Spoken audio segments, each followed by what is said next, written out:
Eu não achei lá nas postagens, não. Achei só o texto.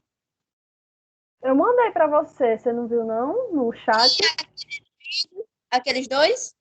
Era Isso. aqueles. Ah, eu assisti então, logo depois da aula. Eu pensei que era outro. Não era esses mesmo. Ah, então, gravação iniciada, viu, gente? Boa tarde para todo mundo. Vamos hoje entrar no nosso novo tema de estudos, que são os estudos cartográficos. Somos agora exatamente 26 aqui na turma. A Daís, a Lana, a Ana e Gabriele, o Arthur, Darlane, Evelyn, Fábio, o Francisco T. Henrique, que é o novo líder da turma. É isso mesmo? Francisco T. Henrique, dê uma palavra aqui, você como novo líder da turma. A Ilane também tá, o José Itauã, a Júlia Eulália. As sequências de Júlia, vamos ver quais Júlias estão hoje. Tá só a Júlia Eulália, ó.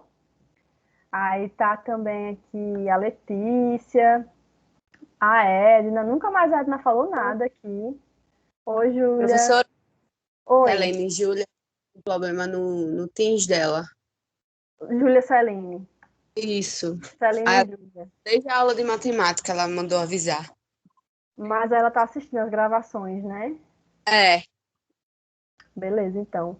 Aí tá também aqui a Maria Eduarda, o Matheus Eduardo, o Mirelle, Natália Carvalho e o Otávio Felipe. Chama aí a galera no Zap também para vir para cá, que a gente vai começar nesse momento. E Eu nós também vamos estou, começar. professora. Sabrina também tá. Sara.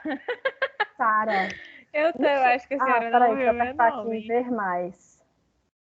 Pronto, tem várias pessoas que eu falei que eu não falei. O Pedro Henrique, a Raquel, a Sabrina, a Sara, a Sofia, a Tailane, Thalita e o Emerson. Aumentamos, então, no tempo que eu comecei a falar. E aí, gente, ó, quem ainda não falou o microfone, liga aí o microfone, vamos falar também. Eu quero escutar a voz de vocês. Vocês perceberam que a minha habilidade de gravar a voz ao nome tá rolando? Eu já identifico a voz de muita gente aqui. Então, hoje nós vamos começar os nossos estudos cartográficos dentro de uma perspectiva mais histórica, mais de ver alguns desses mapas que foram essenciais, né, assim, na construção da cartografia e da geografia. A cartografia, ela é também uma ciência, né, que vai estudar, sobretudo, essa elaboração, produção, análise espacial que envolve a construção de um mapa. A primeira coisa que a gente vai fazer aqui na aula é falar um pouco sobre o texto Espelhos do Mundo. A gente já deu uma palavra antes da aula começar aqui, mas eu gostaria que a gente retomasse um pouco para saber das interpretações de vocês, sobre o que se trata o texto. Alguém pode falar um pouco sobre ele?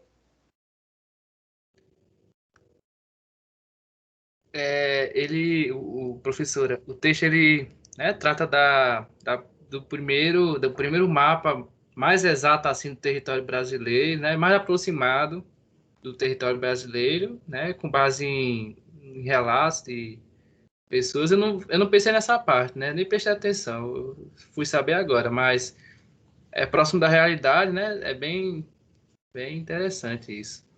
Só muda que tem essa parte aqui, lá no topo, assim, que é bem diferente mesmo. E Mas também, pode falar. também falam sobre o Tratado de Tordesilhas, né, que a divisão das terras entre Espanha, se eu não me engano, e Portugal. E os mapas ajudavam, né? Eles eram elementos essenciais, né, para fazer esse controle dos territórios. E esse mapa, como o Fábio falou, o texto fala, né, e o Fábio comentou, ele traz dos registros, né, cartográficos da época mais exato. E aí, pessoal, vocês estão vendo, né, o mapa que eu estou colocando, alguns detalhes. E olha só a quantidade de detalhes que tinham no mapa feito lá em quanto mesmo? Vocês viram o ano? 1500, 700, por aí.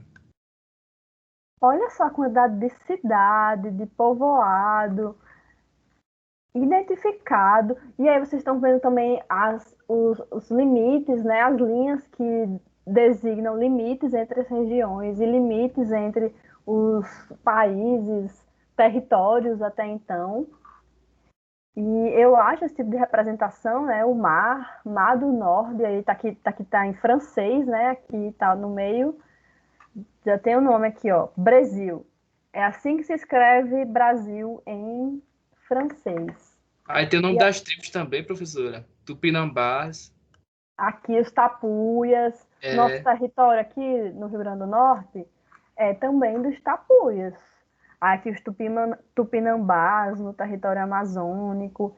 E a gente vai percebendo, especialmente, como que, não sei se vocês perceberam isso, como que tem áreas, né, que parecem que são áreas literalmente inexploradas, como essa parte aqui que tem o nome Brasil.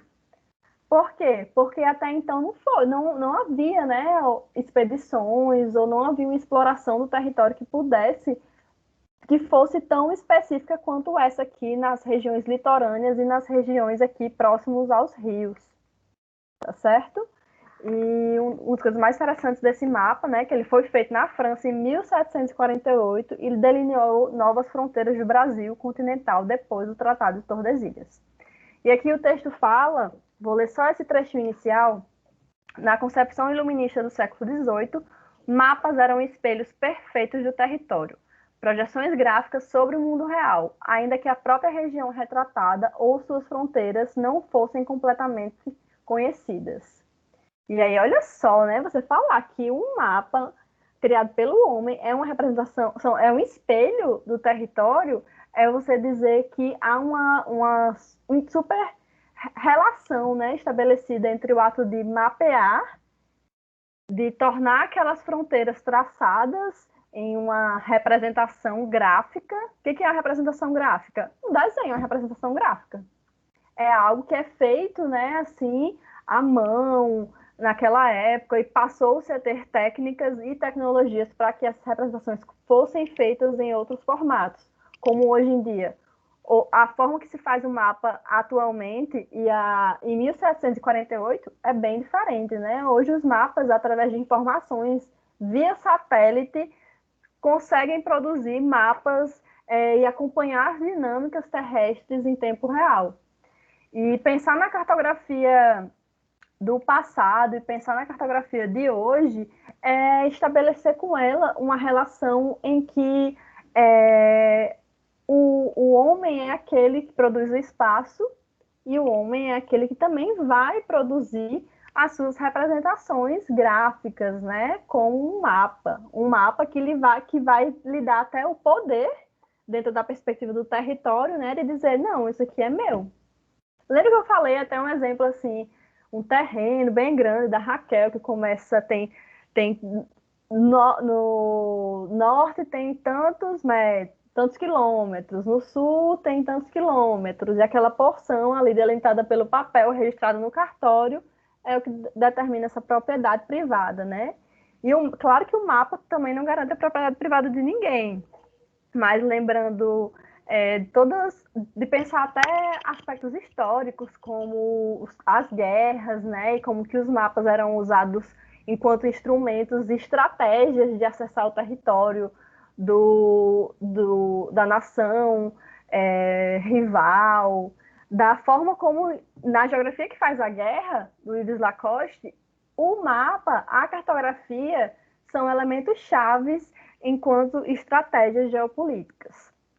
E aí pensar um mapa hoje é também pensar que ele é uma multiplicidade, é uma linguagem. O material que eu mandei para vocês, além desse site, era falando sobre a linguagem cartográfica, né? Que utiliza de símbolos, utiliza de cores, de informações, principalmente. O mapa é justamente aquilo que permite você fazer uma leitura de uma análise espacial. A gente trabalhando sobre a região, e aí aquela atividade que eu passei para vocês, né? São 2 mapas para vocês falarem qual é o título daqueles mapas, no contexto lá dos estudos sobre as regiões brasileiras. E aí, a partir dali, você tem que fazer uma leitura, né, que vai levar em consideração uma informação, certo? Uma informação do Milton Santos, na regionalização proposta por ele pela Maria Laura, em relação à economia, em relação à forma como os territórios foram sendo formados e a importância que eles têm no contexto do Brasil, no período técnico, científico e informacional. E aí é através de um mapa que a gente vai fazer uma leitura, né? O mapa ele comunica, do mesmo jeito que uma novela, uma foto comunica informação sobre algo, sobre um lugar, o mapa ele tem essa especificidade e essa função, né? E aí uma das coisas que a gente pode pensar nessa citação aí de dois filósofos, Deleuze e Guattari, eles falam que o mapa é aberto, é conectável em todas as suas dimensões, é desmontável, reversível, suscetível de receber modificações constantemente. Ele pode ser rasgado, revertido, adaptar-se à montagem de qualquer natureza, ser preparado por um indivíduo, um grupo, uma formação social. Pode-se desenhá-lo numa parede, concebê-lo como obra de arte, construí-lo como uma ação política ou como uma meditação. E aí muitos desses recursos, né, assim, de uma cartografia, eles são lidos e relidos em outras disciplinas, em outros campos do saber, como a arte, por exemplo. Aqui a gente tem uma imagem no lado direito da tela, que é uma mão, e dentro dela tem essa mancha, né, de sangue. Alguém pode me dizer, se souber, assim, se quiser chutar, o que é essa mancha? O que essa mancha representa dentro dessa mão? Alguém já viu? América Latina. Exatamente, representa a América Latina. E aí essa representação mostra uma América Latina que ela está sangrando, né? Literalmente. E se a gente para pensar no contexto histórico que formou a América Latina, a gente vai perceber que essa representação... A colonização, né, professora? Isso. Essa representação, só tirei aqui, gente, eu não estou conseguindo riscar o PowerPoint. Deixa eu colocar aqui de novo. Se alguém quiser falar, alguém que ligou o microfone sobre a imagem, de onde conhece. Putz. Vou ter que sair aqui e voltar. E aí essa é uma obra de arte, é uma escultura, agora sim, que fica justamente no Museu da América Latina, lá em São Paulo. Quem falou quer falar alguma coisa sobre essa imagem, agora que está todo mundo vendo?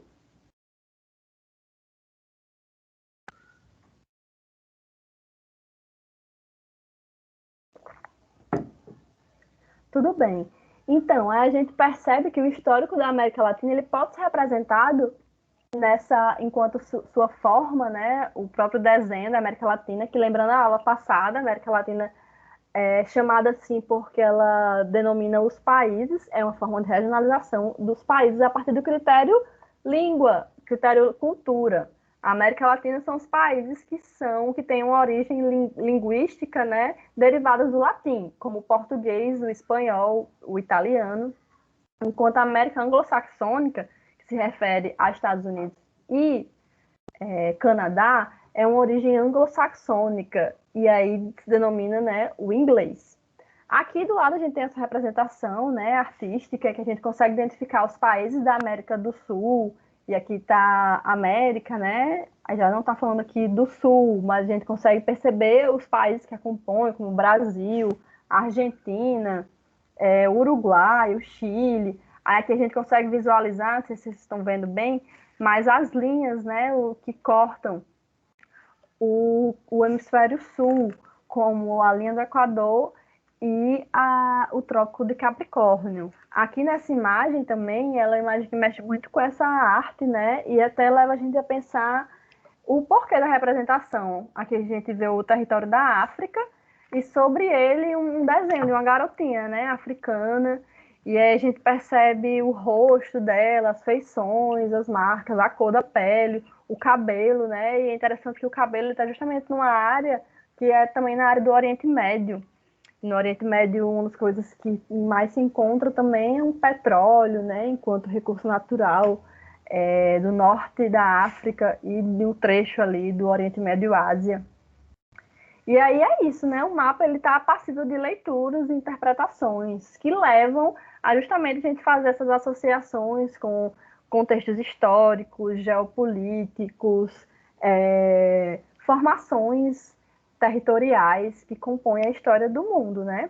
E aqui eu trouxe essa outra obra de arte que se chama Mapa de Lopo Homem, da artista Adriana Varejo. E aí aqui a gente vê, né, um mapa, consegue identificar alguns países, alguns continentes. Quais deles vocês conseguem identificar? Continente asiático e África, Europa, africano. América, Antártica. Isso. América. Aqui também no centro, né? A África. A África aí no meio. E aqui dentro Oceania. A Oceania. Lá no continente. Mais nesse canto aqui, por aqui. Isso. É meio que um mapa que também não é um mapa que a gente vai botar no Google e vai achar um mapa político, né? É um mapa que ele tem como ponto de partida, é um quadro que tem como ponto de partida um mapa de 1519, feito pelo cartógrafo português Lopo Homem. Nele tenta-se uma conciliação dos novos dados geográficos decorrentes dos descobrimentos, né? Com 1500. 1500 foi quando? Foi quando chegaram uma das caravanas dos portugueses aqui no território brasileiro, né? Mas antes disso, o contexto das grandes navegações era justamente esse, pessoal, de um movimento de exploração, de viagens, de sair e enfrentar as tormentas que esses oceanos podiam causar, né? Seja imaginárias ou sejam reais também, riscos reais que envolviam essa partida. E, por outro lado, também, não sei se vocês sabem, mas havia um grande financiamento das coroas, das monarquias, da coroa portuguesa, da coroa espanhola, da França, da Inglaterra, né? Essa grande nação, assim, que financiava justamente esses estudos e essas explorações e esses relatos de viagem para que eles conseguissem construir certas representações e aí pudesse justamente conhecer um território, sabe, explorar esse território, ser capaz de identificar suas fronteiras, delimitar e aí também muito, né, explorá-lo. E aí nesse mapa tenta-se a conciliação dos novos dados geográficos decorrentes dos descobrimentos com alguns aspectos que se tenta preservar das antigas concepções ptolomaicas. Apresenta-se as regiões da Ásia, que os portugueses ainda estavam reconhecendo, ligadas às novas terras dos mundos novos Brasil, por uma fantástica terra austral na parte de baixo. A gente sabe que não existe essa interligação aqui pela parte de baixo, né? Mas até então eles imaginavam que pudesse haver uma interligação entre essas duas partes do mundo. E aí aqui a artista fala: abri com faca o quadro, deixando uma ferida aberta ao centro, criando uma linha mais real do que as rabiscadas nos mapas, feitas de entranhas e sangue e tudo aquilo que o documento oficial jamais mostra. Interioridade. A sutura parece não dar conta da tarefa de camuflar toda a violência. E aí vem a crítica, né, da artista em relação em reinterpretar essa cartografia, em pensar as explorações, sobretudo aqui na África, né, um rasgo justamente na África, onde a civilização nasce, onde há inúmeras histórias de diversos tipos de exploração, seja do povo judeu, nesse contexto de proximidade entre Egito, inserido no Oriente Médio, o Novo Mundo, né, que se aparece, e como que as violências ocorridas naquela época estruturaram toda a sociedade, né, que a gente vive, sociedade ocidental. E aí a cartografia ela tem essa importância porque ela pode levar a inúmeras leituras, interpretações e análises. São elementos centrais da comunicação de fenômenos geográficos, né, os mapas, tanto é que eles são rapidamente, a Thalita, a primeira coisa que falou, quando eu perguntei sobre cartografia, ela logo falou sobre os mapas, e como não associar, né, E desde os tempos remotos, o homem ele possui uma necessidade, gente, real de se localizar, de se deslocar e assim mapear o espaço da vida. Se a gente vai pensar até num livro, não sei se vocês conhecem o livro chamado Sapiens. Alguém já ouviu falar nesse livro? Professora, Oi. eu já li esse livro. E aí, Arthur, nesse livro ele fala muito sobre o desenvolvimento da humanidade, né? Sim, movimento migratório dos Homo sapiens, dos que vieram antes, essas coisas assim. E aí, gente, todos esses movimentos migratórios, tudo isso envolvia uma atividade básica, né? Que era se localizar, buscar fontes de água, de comida, observar como aquele espaço poderia como o ser humano na época, né, podia se adaptar àquelas condições locais. E aí todo o desenvolvimento que aconteceu a partir desse mapeamento, né, do espaço humano, que foi transformando. Antes ele se adaptava, mas depois ele passa também a adaptar a natureza às suas necessidades. E aí começam a surgir vilas, cidades, atividades econômicas, que vão estruturando o espaço a partir de início de tudo, né, um mapeamento, assim, a chegada, o planejamento, as ações que podem ser tomadas naquele território reconhecido por mim ou pelo grupo que eu habito, pela sociedade. E aí diversas sociedades desenvolveram várias técnicas de representação espacial. As pinturas rupestres, por exemplo, são imagens, né, que são marcas de um período, de uma necessidade até mesmo do homem de comunicar, de representar, de encontrar no desenho uma forma de expor algo. Havia também os registros de caminhos e pontos no território, né, que saber o caminho de ida e de volta, saber como é que as condições de um território impõem certas limitações e facilitam certos tipos de coisa. E aí o J.B. Harley, ele fala que os mapas eles podem ser definidos como representações gráficas que facilitam a compreensão espacial de coisas, conceitos, condições, processos ou eventos do mundo humano. Neles estão representadas visões de mundo da sociedade que os elaboram. E acho que tem uns jogando chubinho na rua, e aí flores. Mas então, gente, os mapas, eles se associam a esses registros espaciais dos povos. E também são uma ferramenta de poder. Roubou que eu ri de escutar. Eu vou só... Eu volto em 2 minutos. Vou prender aqui, porque senão não vai dar certo. Rapidinho.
Professora, faltou ligar o microfone.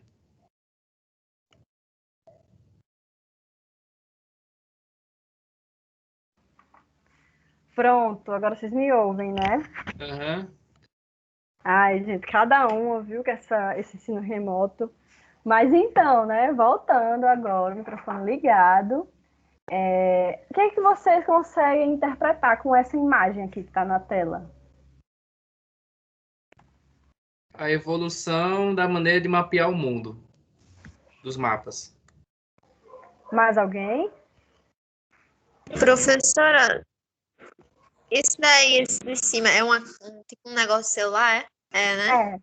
É como se fosse um Um celular. É evolução, porque eu acho que antes era tudo no papel, né? Eu acho que agora passou a ter mapas agora no celular, né? Online, eu acho tipo isso. Para mim, são as formas de Eu acho que é mapas. porque agora a gente consegue se localizar pelo celular, por isso que a parte de baixo do celular tá ali embaixo e a de cima tá ali no topo. Então, A ele falou, facilidade de Como utilização se do o mapa mapa. estivesse dentro do celular. sim, a facilidade também. Tem alguém que falou alguma coisa sobre as Ou paisagens? também porque a gente consegue visualizar em 3D, assim, pelo mapa, porque pelo Google Earth dá para ver 3D. Acho que pelo Maps também dá para ver, assim, a representação em 3D. Eu falei sobre as formas de mapa. Pode ser 3D, 2D. Sim, sim. E aí, é justamente tudo que vocês falaram, gente. Tudo que vocês falaram aí tem a ver. É tanto essa dimensão, né? As três dimensões oferecidas pelo mapa. Há também os tipos de mapas que podem ser acessados. Há as imagens que esses mapas proporcionam. Hoje, com a tecnologia, a gente consegue ver uma montanha não apenas através das curvas de nível, que é uma representação, né? Digamos, está aqui um mapa, e aqui a gente vê algo se formar, um desenho se formar. E esse desenho, ele vai ser algo que vai indicar justamente os níveis, né? As altitudes referentes a essa formação aqui, ó. Tá vendo? Aqui é um desenho, é um traço, aqui é outro traço, aqui é outro traço, que aí vai formando, aqui não está representando quase nada do que é uma curva de nível, mas dá uma dimensão, né, em relação ao tipo de representação. E é claro que hoje a tecnologia ela avançou muito e tornou possível que a gente consiga acessar esses mapas de diferentes formas virtuais, né? Essa tecnologia, gente, eu acho muito surpreendente isso, que é como que o Google conseguiu, né? A gente sabe, tecnologia, fotos, programas, Inteligência artificial. inteligência artificial, programação, várias coisas que fazem que seja Professora, possível. a Oi. pessoa pode andar nas ruas, tipo assim. Então, era isso que eu É ia falar muito agora. louco. Você consegue, o que algumas pessoas exploraram na atividade sobre o lugar, de você pegar uma foto do próprio Google de 10 anos atrás, e você ver como é que era a sua casa 10 anos atrás. Tá vendo? Isso é um mapeamento, né? Assim, que é feito agora a partir de um recurso tecnológico. Como eu estava falando e a Flores ficou latindo, atrapalhou tudo, se vocês escutarem, eu vou repetir aqui essa definição do J.B. Harley, que é bem importante, que é de pensar os mapas como representações gráficas, que facilitam a compreensão espacial de coisas, de conceitos, de condições, processos ou eventos no mundo humano. Parem para pensar, assim, um título em um mapa. Talvez exista esse título de mapa. É possível fazer esse mapeamento, né? Desde o mapeamento da divisão política, ao mapeamento das línguas, ao mapeamento dos tipos de minerais, ao mapeamento dos lugares onde jogam bola, em João Câmara. Os mapas, eles estão aí para inúmeras finalidades. E aqui, né, nos dias de hoje, os mapas eles vão se associar a esses registros espaciais dos povos e também vão ser uma ferramenta de poder, especialmente na demarcação, no controle e gestão de territórios. E hoje, como a gente vive numa sociedade do monitoramento, né, por exemplo, a Amazônia, ela é justamente monitorada através de satélites e acompanhada as suas condições. Agora a gente sabe que está difícil, né, a vida das tribos indígenas, que têm o seu direito ao território reconhecido, mas que são invadidos por grupos de garimpeiros. Oi. O Brasil recentemente lançou um satélite para ajudar a monitorar as queimadas na Amazônia e mapear. Sim, e aí isso é um dos usos da cartografia também, né? E esse mapeamento ele vai possibilitando essa fiscalização de órgãos ambientais, vai também sendo possível de visualizar, né, as transformações na paisagem, nos elementos naturais, na dinâmica das florestas, dos biomas, da vida dos animais. É muito importante, diversos tipos de monitoramento que acontecem. E hoje em dia os mapas eles vão oferecer uma imagem, né, digital, virtual, inseridas dentro de bases de informações fundamentais para aqueles que detêm o poder político e econômico. Alguns exemplos de uso são em bases militares americanas, no controle da fronteira com o México, a imagem aérea de conflitos armados, o monitoramento e desmatamento, né, da floresta amazônica, como o Arthur falou, desse novo satélite. E aqui eu trouxe duas notícias do ano passado, essa aqui da BBC, é uma manchete, né? Estado Islâmico, o que mostram as imagens divulgadas pelos Estados Unidos da operação que levou à morte o líder Abu Bakr al-Baghdadi. E aqui a gente vê que é justamente uma imagem, né, de um caça americano. E aqui é uma imagem essa que, não sei se vocês gostam de jogos com mapas, que é todo um cenário assim militar, né, mesmo. São equipamentos, são tecnologias que ajudam a fazer esse tipo de missão. Na Literalmente. maioria dos jogos de mundo aberto tem os mapas. Não é? Tem muitos jogos com mapas, desde GTA até esses jogos aí que vocês, mais modernos, que vocês conhecem. E são, vocês, não sei se vocês jogam, mas vocês são da turma de informática, né? Como De GTA até Free Fire. Free Fire, muita gente fala desse Free Fire. Tem outros também. Ele pode me dizer outros jogos que utilizam de mapas? Call of Duty. Fortnite. Minecraft. Minecraft. Isso. Pois é, gente, muitos jogos utilizam disso. E saber se orientar através desses mapas durante esses jogos é uma estratégia de guerra. Porque se você fica desorientado, né, você corre risco de ser encontrado por alguém, de ser morto, de cair numa armadilha. E aí esse universo vai voltar na nossa aula, sabe? Dos jogos e tal.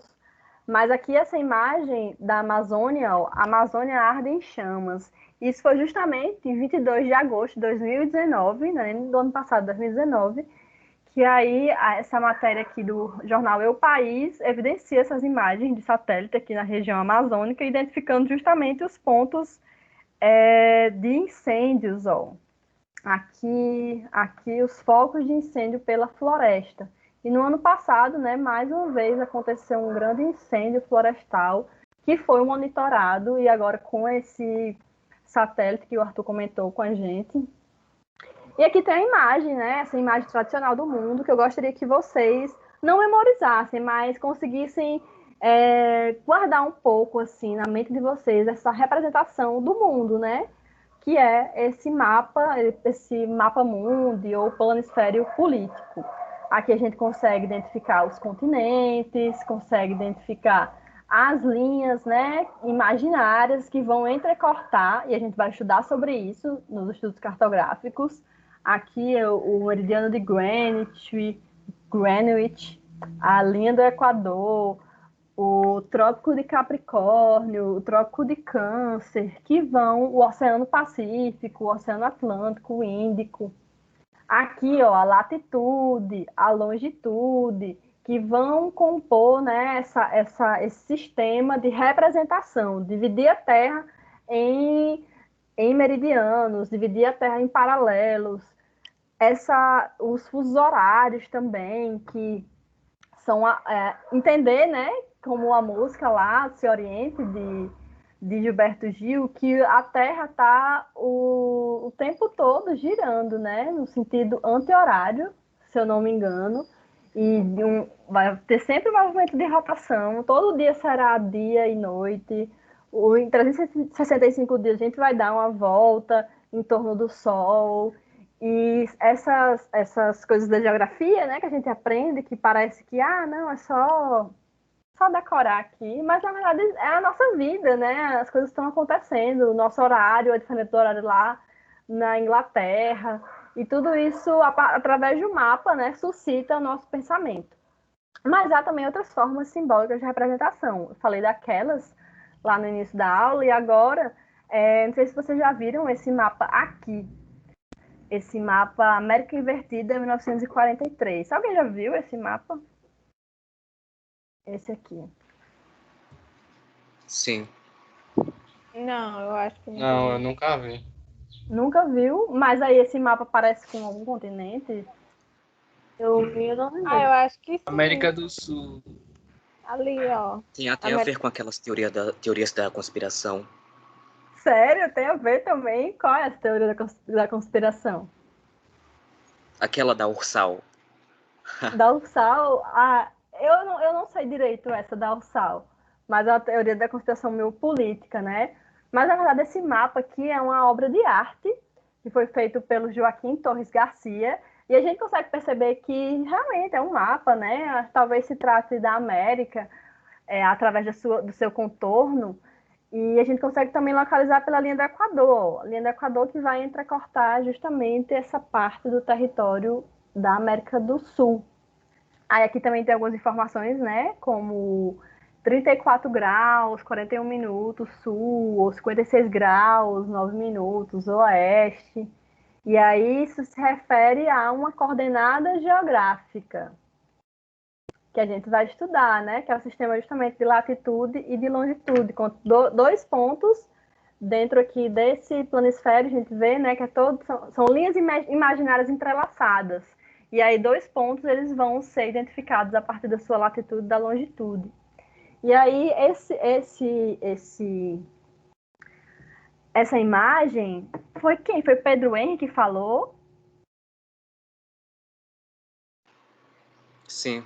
Foi você, né? Então, ó, essa imagem, ele tem um manifesto político, essa obra de arte tem um manifesto político não ligado ao Ursal, mas ligado a pensar as cartografias do Sul. Por quê? Porque todo esse arranjo espacial que a gente vê, essa forma de representação, e por muito tempo as projeções cartográficas, que a gente também vai estudar durante os nossos estudos cartográficos, eles fizeram com que a gente tivesse uma visão de mundo. É uma visão de mundo em que há uma distorção, especialmente das formas dos países do hemisfério sul. Se a gente pegar um mapa com a projeção de Mercator, há uma distorção em que os países europeus, os países do hemisfério norte, na verdade, eles aparecem com um tamanho bem maior do que eles realmente tinham. Oi. Lembra daquele vídeo que a senhora passou pra gente, dos americanos lendo um mapa lá e tentando descobrir onde fica cada país? Sim. Lá mostra um mapa que os americanos usam, que mostra a América no centro do mapa. É diferente do daqui. Você observou isso? Nem eu observei isso, mas eu boto Se você olhar aquele vídeo, vai perceber. É que eu já tinha visto aquele mapa antes que eles usam. E aí, isso que você está falando, Arthur, é justamente isso, ó, de a posição do mundo. O contexto histórico, né, que eu estava comentando com vocês, em que havia todo um financiamento das coroas para que pudessem acontecer o mapeamento de alguns territórios do Novo Mundo, né? A América era chamada de Novo Mundo. Fazia com que as pessoas fossem fazer esses mapas, né, a partir da visão dos países europeus, uma visão eurocentrista, em que Portugal, o ponto de partida do mapa era Portugal, o ponto de partida do mapa era a Espanha, e isso fez com que muitas representações, especialmente feitas por esse cartógrafo Mercator, desse uma evidência maior, colocando meio que a Europa mais centralizada, mais visível, né? E aí os outros continentes com formas deformadas, distorcidas, às vezes menores do que eles realmente são. E aí o Joaquim Torres Garcia, enquanto artista uruguaio, ele fez essa obra da América Invertida como até um manifesto mesmo, né, da gente começar a olhar isso, a gente, a sociedade, a cultura, o pensamento intelectual, de uma visão de cortar as relações coloniais, digamos assim, em que o pensamento ocidental se constituiu, né? As leituras, a forma de ver o mundo, o próprio capitalismo, pessoal, ele foi se desenvolvendo, né, no nosso país aqui, no nosso Brasil e nos países latino-americanos a partir de uma influência externa, né, a partir de um outro país que se estruturava dentro desse sistema, que por sua vez era associado ao contexto europeu. E aí muito conhecimento do mundo, a ciência mesmo, ela foi vendo o mundo a partir de leituras, interpretações de pessoas que não eram nem... que claro que tem um trabalho intelectual, né, de estudar sobre o Sul, mas que não era do Sul. E aí ele propõe justamente um olhar para a América Latina, um olhar para a América do Sul, conhecer nosso território, né, geograficamente, enquanto nosso território mesmo. E aí é outra discussão que a arte, né, entra junto com a cartografia e leva a gente a falar sobre o mundo. Aqui também tem essa representação. Alguém consegue identificar ela? Já que vocês estão vendo aí há um tempo, conseguiram identificar de onde ela é? É a ONU. É a ONU. É a ONU, exatamente. E aí a ONU ele já utiliza de uma projeção cartográfica a outra, que por sua vez ela tenta, né, colocar todos os países é como se tivesse aqui, ó, o globo terrestre, e essa projeção cartográfica ela parte daqui. É como se ela fosse um fragmento, né, que levasse essa visualização do mundo como se fosse de cima e aí ampliado. Por quê? Porque o mundo, gente, ele é não é nem uma esfera, é um elipse. É um geóide. Isso, é um geóide, um elipse, ó. E aí, enquanto geóide, ele tem formas já formadas, né? Mas aí, para representá-lo, a gente utiliza da linguagem matemática, né? Isso é matemático também, de conseguir colocar. Como vocês estudam na matemática, né? Como é que você vai fazer um cálculo de um cone ou um cálculo de um cilindro? E aí, mais à frente, a gente vai estudar como as projeções cartográficas utilizavam dessas formas, né, geométricas para encontrar formas de representar. E aí também tem uma outra preocupação da cartografia, que é de tentar passar essa imagem, essa linguagem cartográfica de uma forma exata, né? Há uma preocupação com dados, com formas de representação, que constitui a ciência cartográfica e geográfica. E aqui nesse mapa do MacArthur, há também uma outra representação de mundo, né? É uma representação do mundo invertida, é como se os países do hemisfério sul estivessem no norte e o do sul tivesse e o do norte estivesse no sul. Há também uma outra posição do olhar, aqui ó, tem justamente o Oceano Pacífico, eu acho, no centro da representação. Aqui também alguns elementos, né, que fazem parte dos mapas e possibilitam que eles se estruturem enquanto linguagem. A gente está terminando, né, nos 15 minutos finais da aula, e aqui essa representação é também uma das visões de mundo, né, construídas pela cartografia, feito por esse cara aqui, o Martin Waldseemüller. E ele que desenhou o primeiro mapa mundo como conhecemos hoje, mas tá bem diferente, né, assim, de como conhecemos hoje, lembrando que ele construiu com as informações que ele tinha, né, na época. Aqui é a América, a África, e aí a gente percebe o detalhamento de informações no lugar onde tem mais informações. Oi. Me tira uma dúvida, esse slide aí que a senhora está passando, é do link que a senhora enviou pra gente, né? Ou não, nada a ver? Não, sim. Aqui é o slide que eu produzi para aula, mas tem muitas coisas com o material que eu mandei então para vocês. Bom. É porque eu tava olhando assim, oxe, isso aqui a professora passou pra gente ver. Mas a aula é justamente um lugar da gente encontrar essas leituras que vocês fizeram anteriormente também. Uhum. Mas eu não sei se esse mapa está no material, mas talvez você associou, porque ele é um dos mapas que foi feito, a Terra foi dividida, né, pela primeira vez em Ocidente e Oriente. A sua data de criação foi de 1507. Anterior àquele mapa da matéria que a gente leu ali da FAPESP. O desenho foi baseado no que Ptolomeu tinha deixado. Ptolomeu também é um grego que foi fundamental para diversas disciplinas, para a ciência de uma maneira geral, e trouxe muitas contribuições para a geografia. Os novos traços do mapa mundo só puderam ser dados depois que as rotas marítimas foram aumentando, principalmente graças às grandes navegações. E aí a gente percebe esse contexto justamente, né, de exploração, de desenho de mapas, de aventuras e busca de informações que pudessem meio que encaixar no quebra-cabeça de como é o mundo. E imagina só, né, gente, em 1507, como que era o mundo? Como é que era aqui? Como é que era o lugar onde vocês moram? Era uma outra realidade geográfica. E aqui é uma informação bem legal, que é o mapa mundi conforme o método tradicional de Ptolomeu e corrigido com outras terras de Américo Vespúcio. Ptolomeu, na próxima aula eu falo mais sobre ele, mas ele foi um dos principais pessoas que contribuíram com essa forma de entender a Terra enquanto um sistema até mesmo que pode ser matemático, né? Que pode ser dividido em eixos. Foi graças a ele que as informações sobre latitude e longitude, essas linhas imaginárias que entrecortam o mundo, foi um grande trabalho do Ptolomeu, né? Que passou para os outros cartógrafos, porque percebam, né, nesse mapa aqui a gente já consegue perceber algumas subdivisões, né, que correspondem às latitudes, às linhas imaginárias. Aqui, ó, a linha do Equador está aqui, gente, traçada já no mapa de 1507.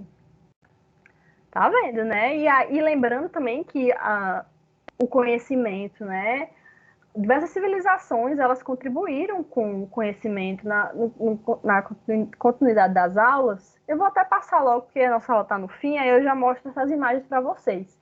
Que aqui, por exemplo, são os mapas na Antiguidade Clássica. Aqui, a gente tem um mapa que até então representava a visão de mundo daquela sociedade, né? Na Antiguidade Clássica, nos gregos. E aí, naquele momento, né, havia uma visão de mundo em que se existia a Líbia, que existia a Ásia, que existia a Europa, que existia a Armênia, a Arábia, e a partir daquele ponto se desenha, né, se mapeia o lugar. Na Grécia Antiga, Aristóteles se dedicou aos estudos cartográficos. Nesse mapa mundi que, elaborado antes de Cristo, revela a visão de mundo que se conhecia na Antiguidade. Identifica a Europa, uma parte da Ásia, o norte da África. Aqui na Líbia é justamente o norte da África. Líbia hoje é o nome de um país, mas naquele momento significava, né, o norte da África. Já aqui ao lado, nessa representação bem bonitinha, que tem esses anjinhos soprando, tá vendo esses anjinhos soprando em diferentes direções? Esse aqui é uma obra do Ptolomeu e influenciou a nascente cartografia moderna por sua técnica de representar a superfície curva da Terra no plano. Isso é uma grande questão. Como representar algo que é curvo, que é arredondado, que tem uma forma, né, esférica em um plano? É justamente isso do 3D, né? O 3D, o 2D, as dimensões que envolvem a transformação, de você pegar esse copo aqui e você representar ele numa folha A4 ou mesmo na tela de um computador, né? Havia uma necessidade matemática no que diz respeito à representação. E aí o Ptolomeu, como eu acabei de falar, ele fez esse uso de uma rede de coordenadas e um sistema de orientação no seu mapa mundi. E aí é onde vem a latitude e a longitude.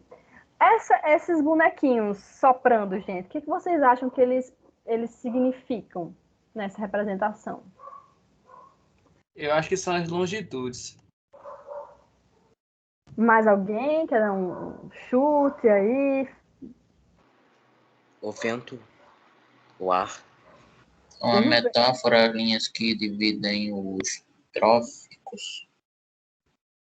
Pode ser feito várias leituras, né? Mas é o que Pedro Henrique acabou de falar. Elas representavam justamente as direções dos ventos, algo que a gente conhece hoje das correntes, né, de ar, também as correntes marítimas que vão... O quê? O atmosférico. Isso, exato. São e as correntes de ar, né? A gente sabe que o nosso planeta vive uma dinâmica, ele é um sistema vivo. E as dinâmicas climáticas, elas vão direcionando. E pensando numa época que a navegação era essencial, né? E muitos barcos eram à vela. E aí, saber as direções dos ventos e entender como que essa dinâmica climática, né, ela interfere e ela faz parte da Terra. E aí é representado nesses rostinhos soprando. Professora, isso aí é o que mesmo? São correntes do ar e o que mais mesmo? Esses anjinhos... São como se fossem correntes do ar ou correntes marítimas também.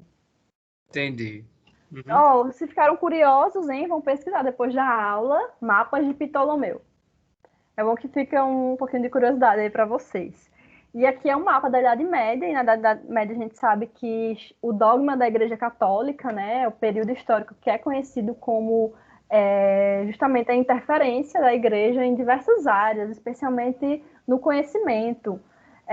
Afetou também o conhecimento geográfico, né, as formas de representar as visões de mundo de uma sociedade.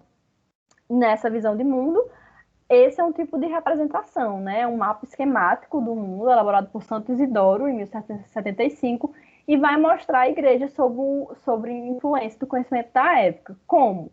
Aqui a gente vê, né, um círculo e dentro dele meio que uma meia cruz. E aqui no texto fala assim, destacando-se ao centro está a cidade de Jerusalém, como se fosse esse centro aqui, né? A simbologia dessa representação evidencia dois possíveis significados. O primeiro pode ser o formato em O, representa a Terra. A letra T é a convergência entre o mar Mediterrâneo e o rio Nilo. E um outro significado é que o O vai significar essa potência, onipotência divina, além de conectar um mundo fechado, né? E o T vai representar a cruz de Cristo e a Santíssima Trindade. E Jerusalém no centro da representação. Ou seja, é uma forma de representar, né, o mundo a partir de critérios, a partir de um olhar que é lançado de uma perspectiva. Nesse caso, ou a convergência, né, o formato O da Terra e a convergência do mar Mediterrâneo e Rio Nilo, como... E, gente, essa coisa de pensar a imagem da Terra. A gente pensa a África é longe da Europa, mas não, é justamente o mar Mediterrâneo que separa e é o rio Nilo que vai dar esse caminho que seguiu, né, a nossa civilização, especialmente a civilização egípcia, ali nas águas do rio Nilo, rio da vida, que não foi só importante para os egípcios, outras civilizações também, esse rio é um rio sagrado. E aqui é um mapa medieval também, né, que já vai esquematizar uma representação mais em uma escala menor. Aqui a gente consegue visualizar algumas das cidades, 420 cidades do mundo, nessa representação medieval de Hereford. A cartografia chinesa também, os chineses eles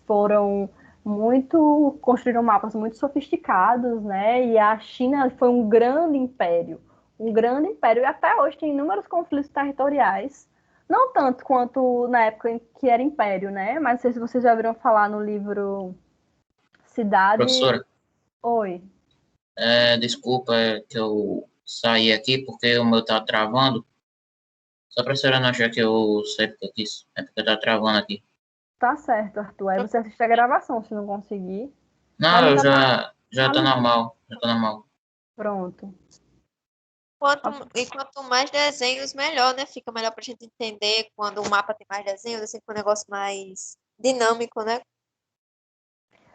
Mas aí é interessante perceber isso, mas existem várias escalas, né? Que a gente também vai estudar isso, essa representação da escala. A escala que vai dar maior quantidade de detalhamento ou a escala que vai dar a menor quantidade de detalhamento, mas vai permitir que você veja uma maior quantidade de território. Aqui é uma escala grande, né? Porque ele tem uma quantidade boa de detalhes, a gente consegue ver as casas, as ruas, mas esse outro mapa aqui já é um mapa que não tem detalhamento, né? É mais uma representação simbólica mesmo. A gente não vê esse nível de detalhamento. A cartografia árabe também foi muito representativo, né? O conhecimento do mundo hoje passa, gente, muitas coisas pelos árabes, muitos mesmos. Entre essas disputas territoriais, essa geopolítica que acontece há anos, há milhares de anos entre as sociedades, os grupos humanos, o conhecimento árabe, o conhecimento grego, o conhecimento romano, o conhecimento alemão, todos esses foram se encontrando e foram desenvolvendo cada vez mais a ciência, né? Foram os árabes, por exemplo, que desenvolveram esse sistema da astronomia e alguns instrumentos, como o próprio astrolábio, que possibilitou calcular as coordenadas geográficas de uma forma com mais exatidão. E aqui também esse mapa é uma representação do Aldrizes, que foi um dos importantes cartógrafos árabes. Aqui é uma tábua rogeriana, que é uma descrição do mundo criado pelo Aldrizes em 1154, ou seja, bem antes de 1500, né? Bem antes dessa intensidade desses mapas que ganharam cada vez mais contornos a partir dessas viagens exploratórias pelo mundo. Professora, Oi. por exemplo, daquele jeito, né, naquela escala, ficava bem mais difícil de conseguir interpretar, né? Aquela da Igreja Católica? Não, essa outra que a senhora mostrou. Essa daqui? Sim. Exato. E aí, nesse momento, as escalas, é claro que vai ter mapas com maior nível de detalhamento e outros com menores nível de detalhamento, mas o tamanho desse mapa aqui, ele era tipo um mapa que ficava em alguns lugares numa parede gigante. Esse mapa é de qual, assim, tipo assim, foi criado por quem? Tipo, é árabe, é? Por esse cartógrafo chamado Aldrizes. E foi criado... Muitos mapas, eles eram... E o pior, que no tempo ele não tinha nem como dar zoom em nada, né? Porque eu acredito que nem eu dando zoom consigo me localizar. E aí essas representações a gente vê aqui na foto, mas às vezes daí era uma parede, gente. Era algo bem grande, não era necessariamente em papel, sabe? Existiam várias bases para confecção de mapas, e muitos mapas eles eram encomendados por grandes autoridades. Aqui foi o rei Rogério II da Sicília, lá na Itália. Ele encomendou esse trabalho justamente para que o rei... Olha a importância dos mapas. E aí lembrem dos filmes que às vezes vocês assistem, das séries, dos jogos. A importância que é conhecer um território para a sua ocupação, para a sua intervenção, para o seu poder, né? Em relação a saber quais são as condições também climáticas daquela área. Aquela área no meu reino pode ser desenvolvido tal e tal coisa. Essa área vai ser uma área mais portuária, de receber os navios. E aí esses mapas eles eram encomendados. E era um baita trabalho, também era caro produzir um mapa. Aqui é um exemplo de uma carta portulana feita especialmente aqui para navegação, né? Uma carta portulana é voltada muito mais para navegação. Não sei se vocês conseguem visualizar, mas existem linhas e traçados aqui no próprio oceano. Tem uns cardeais, né? Uns negocinhos pequenininhos, cardeais pequenos assim. Isso, Mapa. aqui, né? Aqui. É. E aí é justamente um mapa para você se localizar quando você está em navegação. E aí muita gente ia para muitos barcos, né, navios, naus, elas entravam no oceano e precisavam desse recurso cartográfico para conseguir se orientar. Imagina só, a gente entrando no oceano sem nenhum mapa. A gente ia bater lá onde? Oi. Esse mapa que tá mostrando agora é de onde? Que eu tô falando aqui a anotação e tô fazendo um desenho desse mapa. Ótimo. O mapa retrata as regiões litorâneas da Europa, de Hamburgo ao Cabo Matão, da África, a Europa aqui, né? Europa. África, da costa do Atlântico aqui, nas Américas, e as costas do Pacífico aqui, na região da Nicarágua e Concepción, aqui nessa área. Eu posso mandar esse slide para vocês depois, se vocês terem acesso a essas imagens, tá certo? Aqui é um mapa das navegações também, aqui já vai aparecer alguns elementos, né, a um nível mais artístico de detalhamento, como aqui na costa africana, aqui nessa parte aqui de algum oceano, algum mar, algum lago que faz conexão. Aqui no Brasil a gente já consegue perceber, não sei se vocês estão visualizando, mas existem tipo umas araras. E aí os símbolos, né? Umas aves. Uns bichos. Umas árvores também. Talvez pau-brasil, né? Na época, então, recurso muito explorado aqui. E aí, gente, terminamos a aula de hoje. Foi uma aula que teve essa intenção de apresentar e atiçar essa curiosidade de vocês. Espero que vocês tenham gostado.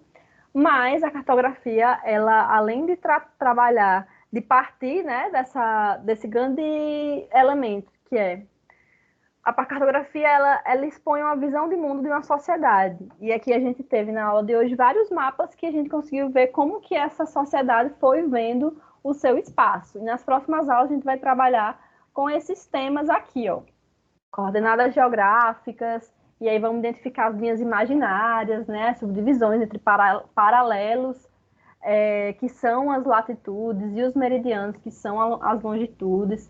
Em relação às distorções e proporções, que eu já comentei hoje, ó, tá vendo que para você representar algo que é cilíndrico, né, algo que é esférico dentro de um cilindro, você precisa estabelecer determinadas regras, né, dessas distorções, até porque algo que é tridimensional, se tornar bidimensional, requer um cálculo mesmo, né, uma forma geométrica que auxilie nessa composição cartográfica. E aqui a projeção cilíndrica, a cônica, a plana ou azimutal. Aquela representação da ONU que a gente viu é justamente um exemplo dessa representação azimutal. Deixa eu voltar aqui para vocês relembrarem um pouco dela. Olhem para essa representação aqui, está todo riscado, vou apagar. Mas vocês já estão conseguindo visualizar, né? Ó, tá vendo? Aqui a gente tem como se fosse o topo do mundo, aqui em cima. E a partir dele vai aparecendo o território, né? O território da Rússia, o território canadense, uma parte das ilhas aqui do norte, da Grã-Bretanha. E aí vai aparecendo os demais países, o continente africano vai surgindo aqui. Rapidamente a gente consegue visualizar a Oceania e aqui uma parte da América, né? Essa América do Sul. A América do Norte fica aqui em cima. E aí vamos ver agora essa projeção azimutal, que corresponde exatamente àquela representação. Vocês estão vendo aqui, ó, justamente como se fosse saindo desse eixo, né? E representando bidimensionalmente.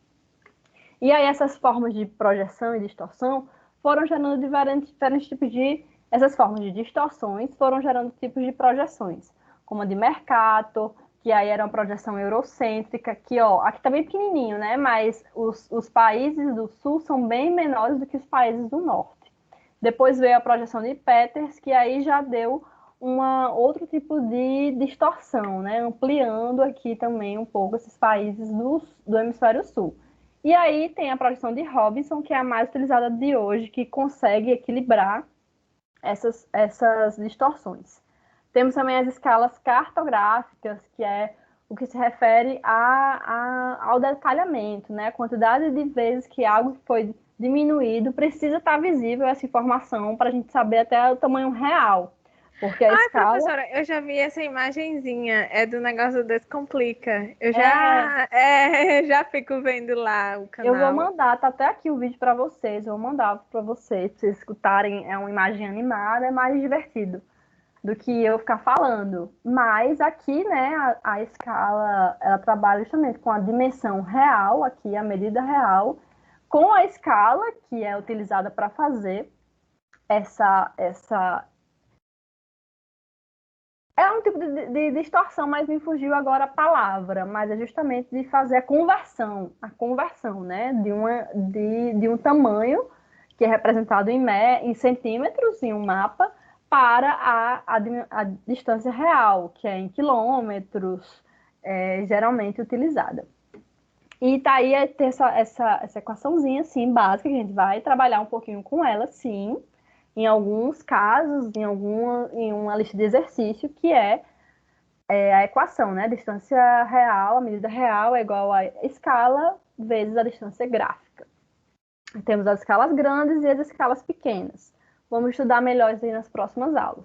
A orientação, que vou mandar um material para vocês e falar rapidamente na próxima aula, que são elementos básicos, né? Identificação dos pontos cardeais, a boa e velha rosa dos ventos, o GPS, enquanto sistema de posicionamento global muito utilizado atualmente para nossa orientação, e os fusos horários, que vão, né, indicar justamente que o movimento de rotação da Terra. E aí as diferentes horas adiantadas a leste, horas atrasadas a oeste, a partir dos 15 graus de longitude, a partir do meridiano de Greenwich. Tá bom, gente? Totalizando 24 fusos, que é igual a 24 horas, né? Que dura o nosso dia. Vou voltar aqui para a sala. Alguém quer falar alguma coisa? Deixa eu ver se vocês falaram algo no chat.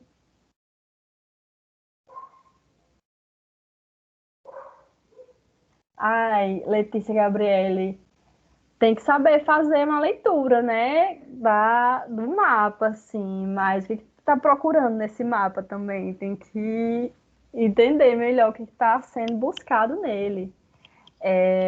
Certo, gente? A gente se vê terça-feira, lembrando que a atividade está colocada no Teams, com prazo até sábado. Tá bom? Quem ainda não fez nenhuma atividade, essa é a sua chance. E quem não fez ainda nenhuma atividade até agora, pode fazer elas, tá bom? Mas haverá um momento em que elas serão necessárias. Então, eu acho que é melhor não acumular as tarefas, tá bom? A gente se vê terça-feira e vamos dar continuidade aos nossos estudos cartográficos. Vou enviar esse vídeo do Descomplica para vocês verem novamente isso que eu falei. E também algo para leitura, talvez um blog, como a Letícia falou, né? É bom você ler algo que é mais curto e que é tão informativo quanto uma leitura de um material mais didático. Mas eu preciso mandar esses materiais também para vocês. Eu imagino que às vezes vocês não conseguem acessar a tempo ou acessa depois da aula, mas ainda assim é importante para a gente ter, né, acesso ao conhecimento comigo, falando aqui para vocês, mas também lendo, vendo vídeos, lendo matérias. Certo? Se quiser falar, Sara, pode falar. Ah, não. Eu só ia dar tchau. É porque eu achei que você era. Mas não, nada não. Mas pronto, né? Tchau, Sara. Tchau, gente. Tchau. Professora, amei Tchau. sua aula. A senhora é maravilhosa, incrível. Tchau. Amei essa aula, Ótimo, sério. ótimo que vocês gostaram. Vamos pesquisar mais depois sobre os mapas. Eu vou compartilhar esses slides também, porque é bom, né? Ter acesso às imagens. Tá certo? Tchauzinho. Tchau. Tchau, tchau. Tchau. Tchau, Ricardo. Tchau, Matheus. Tchau. Ótimo que vocês gostaram. Que bom. Até terça-feira.